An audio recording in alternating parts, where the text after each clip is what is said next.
Hey guys, welcome back to Total Tactics FPL. It's Fran here, and I'm back after a rather poor game week 11. But of course, the whole point of FPL is to make sure that we can sustain ourselves for the full 38 game weeks, and we keep playing and we keep moving despite a red arrow. Of course, the kind of biggest situation this week to deal with was the fact that basically I did not have enough time to run away from Cancelo and get him. I was pretty much looking at other priority transfers before I touched Cancelo, hopefully in the subsequent game week. And my plan, of course, was going to be Cancelo in game week 12. And of course, his kind of huge tally has come a little bit early. It came versus United, which was a little bit unexpected for me because I usually think that over the last few years, I think United have done quite well in terms of having a very tame kind of nil-nil sort of style game versus United. But I think clearly we've also seen that this United side is seemingly a lot weaker, I think, from a defensive point of view than in previous years, especially since Varane is out, which is weird because Varane was never actually playing for United before the season. But it is what it is, and Cancelo had a fantastic haul, pretty much, I would say, destroyed my game week and dropped me to around that kind of top 7 to 8K area. And that's totally fine because, that's pretty much a lesson learned. I really should have gone into Cancelo, arguably, in my wild card for game week 4. But at the time, I think City had poor fixtures. But I think the lesson learned in terms of defense is definitely to make sure that you shape your defense in terms of the players that you think will do well for multiple game weeks, because you don't really want to be spending your transfers on defenders. And of course, the next week, I have two kind of dilemmas to look at, right? I kind of have Sanchez in my team here. And of course, I actually have, Steele, for example, who can come in. But I'm not too fond of that right now, because I think with Aston Villa actually changing their manager and then Aston Villa playing at home, I think that there could be that kind of new manager buff effect that would hurt Steele. And I think this is a good fixture to kind of assess whether or not I want to stick with Sanchez. And for me, I think the plan is probably to move either to Ramsdale, right, or Guaita, or and McCarthy as well, as someone that I think appeals to a lot of people. But I don't really like McCarthy because I already have Livramento, right? So that's kind of how I see things. I want to have Livramento, and I don't really like doubling up on, I'd say, weaker sides, arguably. And for me, I think the plan actually is to probably go for Guaita. The reason why I'm doing this is because I think Arsenal's fixtures are still a little bit tough going ahead. Yes, I think Arsenal have shown to be a very capable side. Ramsdale has shown to be actually the best keeper, but he's at a 4.7 price point, and that kind of stops me from going into Cancelo. So, as you can see, I've already kind of made the transfer to Guaita for the next week. I will probably take a -4 to go for Cancelo, even if it means, having Rudiger on arguably a poor game. But I think Chelsea have two toughish games in the future, right? We don't really know exactly whether this United side will have any kind of changes in terms of manager, but they're still arguably tough fixtures. I'd like to have Cancelo obviously going forwards, and I'm happy to take a -4 for it because it will have long-term dividends for me, because love to keep basically Cancelo for pretty much the rest of the season. So that's kind of how I see things. I'm happy to do that, and I think this is just that kind of unique time where I have to take that hit to get Sanchez out of my team. And I think to address that kind of Arsenal deficit, I probably am hoping to pick up Ben White in the future in replacement of someone like Cody. And that's the only kind of way I see things out in terms of that. There's also potentially the option to maybe, let's say, downgrade someone like Tony in the future, maybe in game week 13, because when we look at Liverpool's fixtures, I would say after the Arsenal game, it kind of makes sense to probably dip back into these kind of Liverpool assets. And with the kind of international break, and also I think Firmino's injury being around maybe a timeline of 5 to 6 weeks, and then obviously, him probably kind of playing very minimal minutes after that for a while, I can see obviously myself getting Jota once again if I kind of move out of both Tony and Benrahma. Tony is someone who has been extremely unimpressive for me as of late, so he's someone I would definitely like to get out of my team. But just before I kind of show you my kind of plan for the subsequent game weeks, I'd love to shout out OneFootball. OneFootball has been working with us for a long time now. They're a fantastic football app that I actually use to check, the scores of specific football games all the time. So if I'm, let's say, outside of my house, or I'm not actually able to watch the game, I love to kind of check out what's going on within the games in terms of the possession stats, who has been dominating the game so far. So kind of your all-in-one kind of place for football news as well. So not only do you get updates of current games, you get previews as well of specific leagues, Champions League as well, international fixtures, which are definitely going to be coming up and definitely going to be a contentious point of view for us. And then also looking at, potentially injury news as well, and kind of press conferences and all the things such as that. So that's kind of how I see things right now with OneFootball. Fantastic app that I actually use personally just to actually track my favorite team. which is Real Madrid.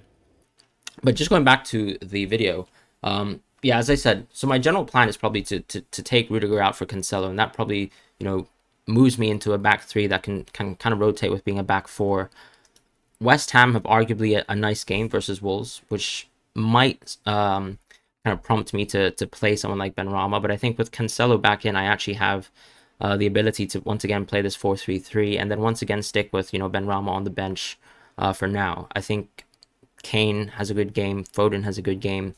Rafinha is someone I would not like to bench right now. I still don't think the Spurs defense is something magical. I think Everton, especially after losing a key asset like Doucouré, have dropped off quite a bit in terms of production over the course of the season. Not only that, but I think arguably they're not creating enough chances to really threaten teams, and I'm not that surprised that Spurs are able to keep a clean sheet versus them.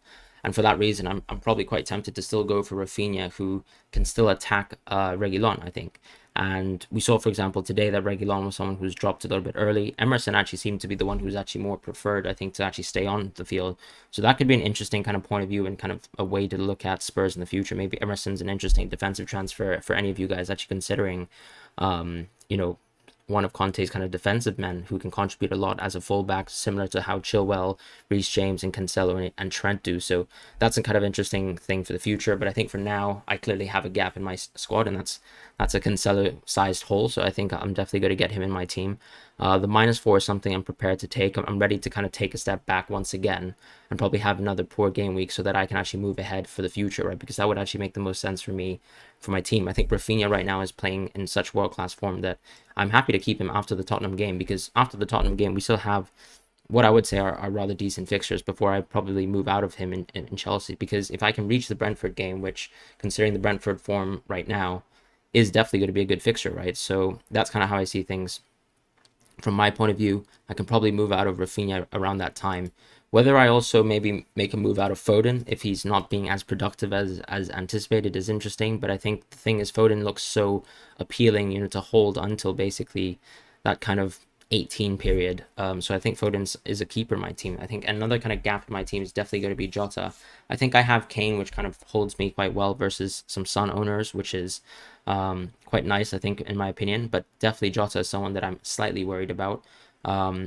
The way to address that, as I mentioned previously, was probably to maybe move away from someone like Tony, because if we think about it just from a kind of monetary point of view, if I let's say made the transfer to go for Cancelo, if I also dropped Tony and Benrahma, I think, and I went for Jota here, I still have arguably a little bit of money that I can go for an enabler. And right now, with the way the season is going, I would say that most of the forwards have become extremely unappealing.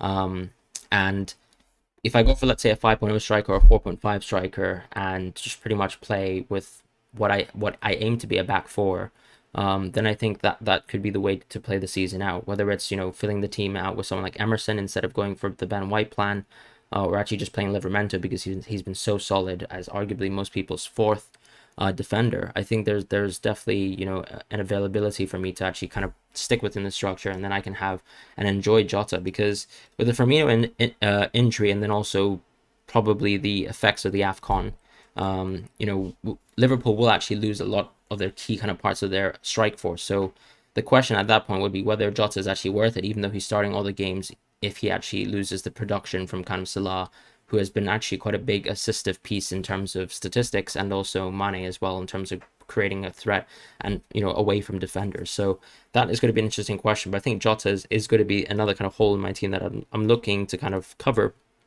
hopefully by the time I reach game weeks 13/14, because Southampton have been relatively good defensively. Maybe it makes sense to hold the transfer the week after I kind of move into Cancelo, and then think about replacing Tony and Jota in one go, because Tony is arguably someone who I'd love to give that Newcastle game to for sure, and maybe the Everton game as well. And maybe at that point, then do I kind of move away from Tony and Benrahma in kind of one piece, because Benrahma obviously has still some tough fixtures and has shown, I think, recently just that his production has completely dropped off. If anything, actually, if I, let's say, don't go for Jota, I think there's still the opportunity to go for someone like Bowen, who has done extremely well. I think the reason why Bowen is interesting is because he doesn't actually have to play well to to produce for you on the pitch. I think he's playing with pretty much the largest team in the league, and we saw today versus Liverpool that a good example of someone who can get consistent FPL points is someone who is basically crossing the ball into anyone from this West Ham team, with Souchet, with Ogbonna and Antonio, all being threats from the set piece. And Bowen, of course, taking those right-sided corner kicks is always going to be a threat, as we saw today. So I think that could be an interesting shout if I'm not going for Jota. But I still think I see myself going for Jota. Maybe it's even, going out of Antonio if he's not interesting. But of course, I have to still leave that kind of 0.3 in the bank to move back into Ronaldo at maybe at the Norwich game. Maybe I'll have to make a decision, not go for Ronaldo. Maybe it could be Rashford at that point, but I still think the plan generally is to move from Kane to Ronaldo. The other pieces my team can be moved, and obviously Cancelo is a piece that I'd love to have at this point in time. But if we just actually look at the kind of price increases as well, just to kind of see where things are going, of course, Smith Rowe is deservedly getting another price increase. He's actually shocked me this season. I think he's been incredibly clinical from some kind of, I would say, rather poor kind of expected goal kind of conversion situation. So, it's not like, he's scoring basically outside the box goals right now, just being in the right position at the right time, which is also, I think, a mark of a good player as well. The thing with Arsenal, of course, is that they're not building too many attacks. I think they did very well versus Watford today, and arguably Aubameyang kind of wasted a few chances, right? Basically broke down 2 goals with the penalty and also what could have been an Odegaard goal. But, Smith Rowe has done exceptionally well this season. I think both him and Gallagher are those kind of interesting options that are also eluding my team. If I, let's say, don't go for Jota and I want to make simple transfers away from Benrahma, I think, once again, a decision has to be made between, him or Smith Rowe. And that's probably one of the kind of concerns I have right now. In terms of, let's say, McCarthy, as I said, I'm not that interested in him as a keeper. Zaha makes a lot of sense. I think people are seeing that Crystal Palace have basically one of the best fixture patches, in the near future. So if we kind of look at Crystal Palace, right, I would say that their run from, let's say, 12 to 20 is basically fantastic. Only arguably United is a tough game. And in the form that United are in, I think you'd love to have this team. Maybe Tottenham at that time will be quite strong to face, but still really, really clean fixture schedule, as I mentioned, because of the fact that Crystal Palace have already gone through most of the tough games this season, already having played Chelsea, City and Liverpool. Johnson from West Ham, of course, I think he's continued to play, which means that he deservedly gets increased. He's probably going to be included in my cheat sheet as well, just because of the fact that I think he's somewhat displaced Soufal more recently. I think obviously scoring a goal in the previous game kind of does well. In terms of Trossard, I think he scored a goal as well versus Newcastle. I actually omitted him from my cheat sheet, and I think I do remember someone in the comment section telling me about that. And yeah, I think I have to kind of hold my hands up and say I was wrong there as well. Did exceptionally well in the Newcastle game and managed to get, I think, the 3 bonus points as well there. So he's also an interesting kind of midfield differential at a slightly higher price range. But Brighton also have decent fixtures, right, during this period. So if we look at, for example, the Brighton fixtures, I think you'd be quite happy to own Trossard maybe up until this 18 fixture as well, if you're looking for a big differential, because Trossard's ownership is also super low.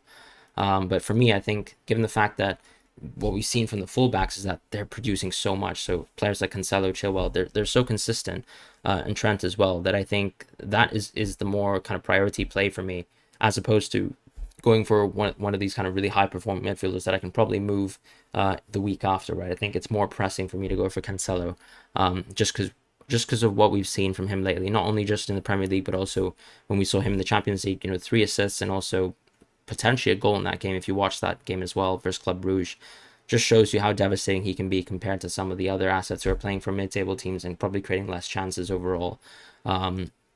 And then if we actually look at the kind of price decreases, I think, and also the reason why I went for Guaita as well is because he's pretty close to a price increase. I imagine that he will maybe hit a price increase over the international break. I'm not 100% sure about that. I really hope Cancelo doesn't hit a price increase, but I think there will be a point in the international break where I have to make that decision if he's nearing a price increase. I might have to also make that move, slightly earlier, but we'll see what happens with that situation. I really want to avoid kind of injury concerns. The reason why I went for the Guaita move first is because Guaita doesn't actually really play for Spain, so no real kind of glaring issues where I expect the keeper to be injured over the international break, although it has happened before. With the decreases and the price falls, I don't think it's anything too interesting there. If we look at, for example, some of the trends, I think people are definitely going to be moving away from forwards and downsizing. So it seems like people are moving away from Tony, which is very expected. I think he hasn't delivered very much. Vardy as well, once again, shows that people are downsizing their forwards and actually kind of moving their money back into the midfield, which I think is a trend that we'll probably see over the course of the season. Maybe Kane was the wrong decision, but I think I was pretty happy to do that. A lot of Benrahma owners moving into Gallagher, and a lot of people also moving directly into Smith Rowe, which is very interesting.